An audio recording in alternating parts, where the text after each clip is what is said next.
You ask Tiger to solve. This deals with linear equations with one unknown.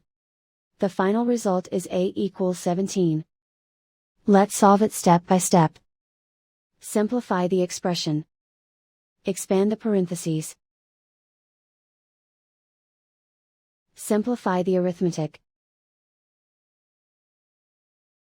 Group all constants on the right side of the equation. Add 24 to both sides.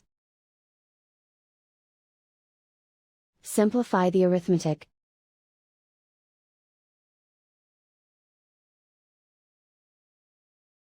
Isolate the a. Divide both sides by 4.